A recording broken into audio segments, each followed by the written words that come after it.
We know that Newcastle United now will be forced into bringing players in January. There's no doubt about that. We need improvements and we need a bigger squad size with quality in the squad. And, well, one player that has been linked today is Atalanta's Edison. So we'll have a look at him. Garth Crooks. Ridiculous comments about the Newcastle United fans. We'll take a look at that. Also, could Rafinha be coming back to the Premier League from Barcelona? And Eddie Howe has said that the players will be given time to rest. Let's dive in.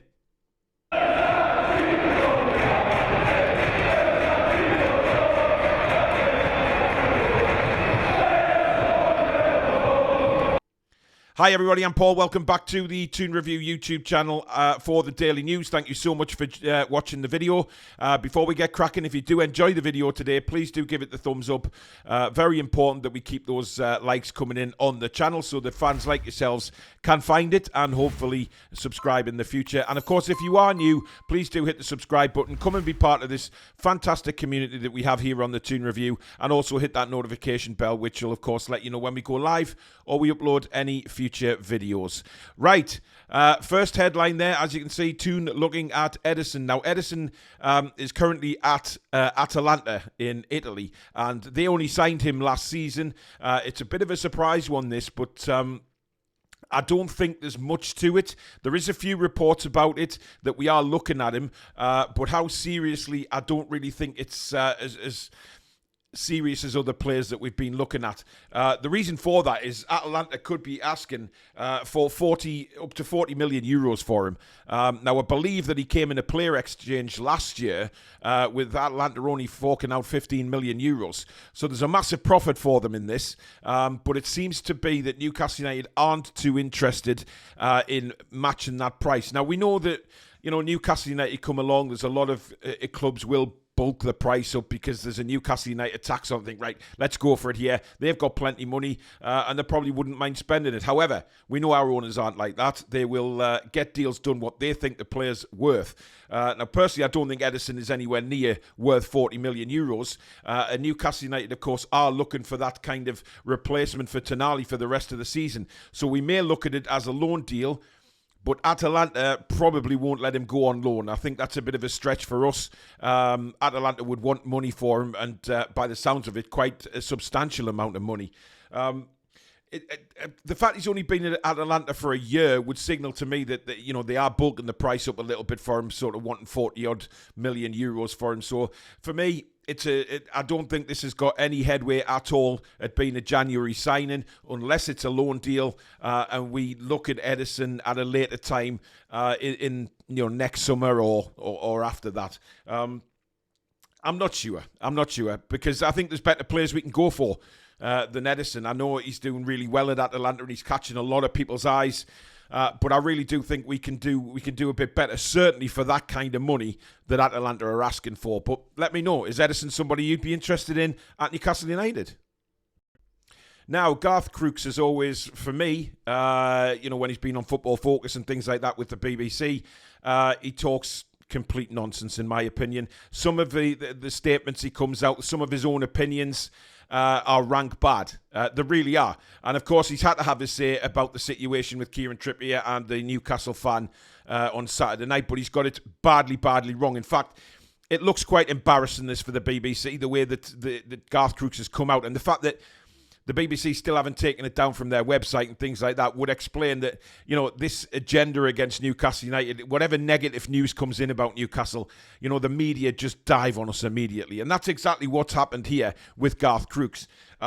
He said the Newcastle fans were embarrassing for the went on with Kieran Trippier after the game at Bournemouth. And Garth Crooks says he was amazed by saying what they did, and we've lost our minds, as well as jaw-dropping audacity to have a go at Kieran Trippier. Now, first of all, it was one fan that had the altercation with Trippier. All the other fans were applauding him. Anyone that was there will back that up. It was one fan who has since come out and apologised for his behaviour and said, you know, he was in the wrong and he just wants to forget about it. It was heat of the moment stuff. Now, on our show last night during the review, a lot of people actually, you know, defended the fan and saying, look, he's travelled all that way. He's paid an awful lot of money. He's entitled to have his opinion with the players. You know, it's just instead of put it on social media. He's had it face to face. Sometimes it's very, very unsavoury to watch as a Newcastle fan, especially when you see what Kieran Trippier's done on and off the field for Newcastle United. But supporters, I guess they are entitled to their own opinions at times. And, despite the fact it was face-to-face, it was very heat-of-the-moment stuff. The fan is upset that he's travelled all that way down there and, we've played that badly. Trippier is upset. Obviously, the final whistle's just gone and he's annoyed at probably his own performance as well as the team's. And it just clashed. Everything just clashed together. So, for me, it's all water under the bridge now. It's gone. But this ridiculous rant from Garth Crooks is absolutely pathetic. And again, it just goes to show that as soon as there's a bit of negativity around that involves Newcastle United, these pundits can't wait to jump on it. And the fact that he's completely wrong in what he's saying for a start, he's completely wrong. It was one fan. And he's gone on about saying it was a number of fans and that we've lost our minds and the audacity to even have a go at a player. Jesus, Garth Crooks, he's been going for a while now as Garth, and I really think it's time to step down because his comments are just getting more and more weird as the weeks go by. But to say it was a number of fans is absolutely pathetic when it was just the one fan who has come out and apologised. One player that has been linked with Newcastle United on many, many different occasions is the Brazilian Rafinha. Now, of course, he played for Leeds and then has gone on to play for Barcelona. Very, very, very good player, in my opinion, and did some great things for Leeds United, but it hasn't really happened at Barcelona for him. And this is why the reports are coming out today that he may be set to leave and return to the Premier League. That's not going to be January. It's going to be a summer move if there is going to be a move for Raphinha. He can't get in the Barcelona side on a regular basis, but he's got a lot of competition in that position, and he's finding it difficult to break into the team and keep his place. So that's got to be frustrating for Rafinha, and it looks like he wants to make his way back to the Premier League. Now, it's reported that the two clubs that are interested in signing Rafinha are Newcastle, and guess who? That's right, everybody, Chelsea, who seem to be linked with every single player who wants to play in the Premier League. Chelsea are always going to be linked, and it seems like we're always going to have to go up against Chelsea to make signings. Chelsea interested in him as well. It's a next summer move, as I say, but he is looking to come back to the Premier League. Now, Rafinha, for me, would do a great job for Newcastle. I think he would suit us down to the ground. And, of course, we've already got, Bruno and Joe Linton as Brazilians at the club. I think settling in would not be a major issue for him. He knows the Premier League. He's played for Leeds. And I think he'd come in and hit the ground running. I don't have any problem with that. So it's all about price for me. If whatever Barcelona want for him, I'm sure Newcastle will hit the negotiation table hard. But whether we're interested in him or whether Chelsea would just offer him ridiculous money like they seem to do with every single player that they sign, it depends what Raphinha wants. Does he want a club like Chelsea who, yes, they're picking up results, they're getting a little bit better, but they're still nowhere near they want to be? Or Newcastle United, who are stabilising themselves as a top six side and heading in the right direction? Certainly European football may be on the cards again next season. So I think Raphinha might be swayed by that, because Chelsea have got an awful lot of work to do for that to make any European competition next season. But Raphinha is somebody that I'd certainly be interested in at Newcastle. How about yourselves? And finally, Eddie Howe has said in a recent interview, and he also said it during his press conference on Saturday night after the game, that he will be giving the players a bit of time off for repairs and recuperation. Of course, we are down to the very, very bare bones of the squad right now, which is why I think players left, right and centre are being linked to the club in January. Not that wouldn't have happened anyway. Normally now within just over a month and a half to go till the transfer window opens, we are going to be linked with a lot of players. So you have to sort of take some of the reports with a huge pinch of salt. However, it's vital that these players get the rest that they need. Certainly, the ones that aren't on international duty. So Callum Wilson hasn't gone away with England now, which is a good thing for me. He needs that rest more than quite a few of them, to be honest. We need our strikers back, and we need them back firing all cylinders and fully fit. The ones that haven't gone away will get a few days off. You look at the likes of Anthony Gordon, Sean Longstaff. These are the guys that have deserved a rest, to be honest, because they've been nothing short of magnificent this season. For me, yes, Bournemouth.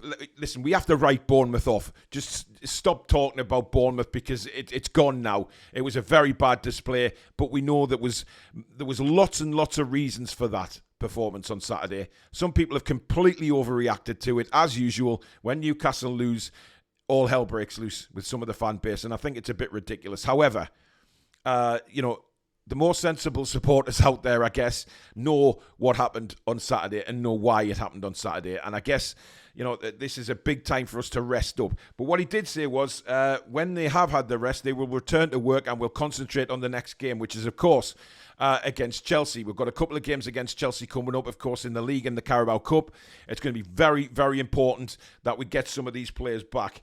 Eddie said that Bournemouth was a very much an off day, and I don't think anyone will disagree with him. We don't want too many off days like that, but when we are scrapping and scraping with the bare barrels and bones of the team, it becomes very, very difficult for any manager.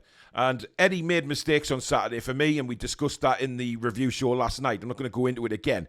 But Eddie, for me, made some mistakes, but I'm not going to tell him how to manage this side. He knows these players inside out. He knows what's best for the football club. We can talk about it and talk about his decisions and have an opinion saying, yeah, maybe he was wrong with that one. But Eddie will know as well, guys. It's not just that we are seeing things on a show or anything like that. Eddie will know for a fact that he made mistakes on Saturday with maybe the team selection and maybe his in-game management. But everybody learns from mistakes, and that is the important thing. That he takes he takes away what he's learned and builds on that, and that's the same for anybody in any walk of life. You make a mistake, you get on, you sort the mistake out, and you get back to it. And I think that's what Eddie's got to do, as well as the players, because the players will know that they weren't good enough for many, many different reasons. But it's nice to know that they'll get a little bit of time off and get back at it straight away. Looking forward to the Chelsea game. But there you go, guys. That is the daily news for you today. If you have enjoyed the show, please do give it the thumbs up. Very important that we keep the likes coming in on the channel. And of course, if you are new and like what you see, come and be part of this incredible community on the Toon Review. It's growing every day. Hit the notification bell as well, which will let you know when we upload videos such as this, or we schedule in any live shows, which is most days every week.